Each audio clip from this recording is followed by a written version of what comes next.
Gonna wimp out that clown, that child, that coward. Why won't he get on the debate stage? Why would he? Why would he? I don't want you to shoot the messenger here, okay? I'm not working for any campaign. I have told you I do my level best not to endorse in primary campaigns. I think I might be the only conservative pundit in America right now who is not actively working for one of the presidential campaigns.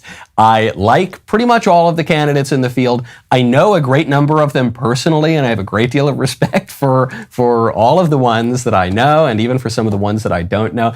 So I'm just calling it like I see it, fellas. And you can not like the message, you can be angry about these political facts on the ground, but I'm just telling you what it is.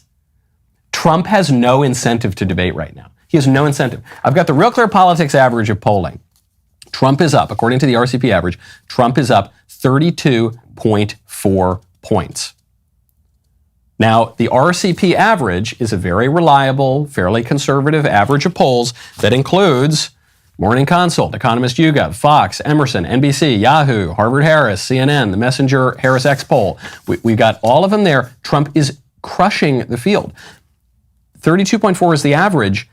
Harvard-Harris has him up 45 points over the rest of the field. This is a 10-person field. It's not even close. So with a commanding lead like that he does not appear to be losing. In fact, his lead only appears to either remain the same or to be increasing as his most intense and serious primary challenger seems to be losing ground. Why on earth would Trump get on that stage? Well, because the voters have a right. They demand the right to see the candidates debate. They don't demand that. If those poll numbers start to change, then that will indicate that the voters are demanding that. But as of now, the voters seem to be extraordinarily supportive of Trump without seeing him debate the other candidates. Well, but the voters should demand it. Well, maybe you think they should demand it, but they're not demanding it right now. Well, I just think it's the right thing to do. Okay, maybe you would prefer that Trump get on the debate stage. I would prefer it in many ways because it would give me more content for my show, and I'm sure it would be extremely entertaining.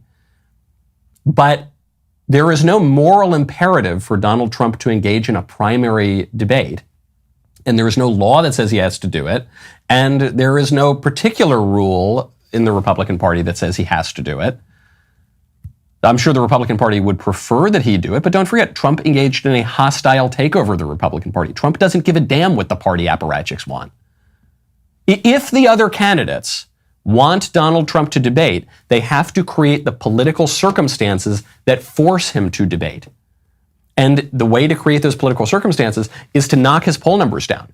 If the other candidates cannot knock his poll numbers down, then Trump showing up on that debate stage presents all risk and no upside. That's how politics works. Candidates have one goal in a campaign, and that is to win the race. The race right now is not against Joe Biden. The race is for the Republican Party nomination. You might say, well, I just think Trump's not going to be a good general election candidate. Doesn't matter. That's not what we're asking right now. Well, I just think he looks cowardly. Maybe he does. And if enough voters think that he looks cowardly for ditching the debates, that will be reflected in the polls, and then he will be forced to engage in the later debates.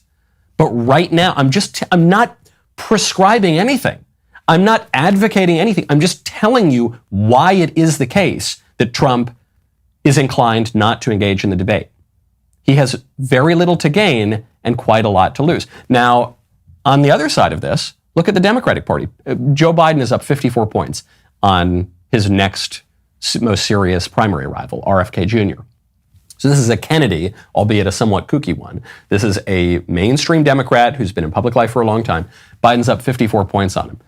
Trump is not quite up 54 points, but he's up a similar amount on his nearest primary rival. And don't forget, there are three candidates right now in the Democrat field. It's Biden, Bobby Kennedy, and Marianne Williamson, who's much lower. If Biden's not going to debate, which he almost certainly is not, then why would Trump debate? Well, you might say, well, because Biden is the incumbent and Trump's not the incumbent. Yeah, kind of.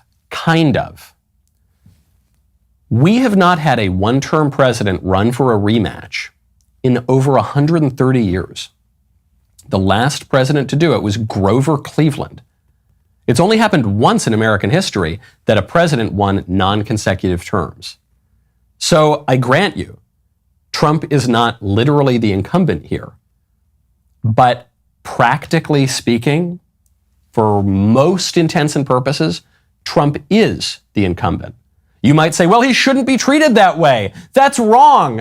I'm not telling you what should or should be whatever. I'm just explaining. I am describing to you why the circumstances in this primary are different from the other primaries. You can like that. You can not like that. You can pull your hair out and scream to the heavens.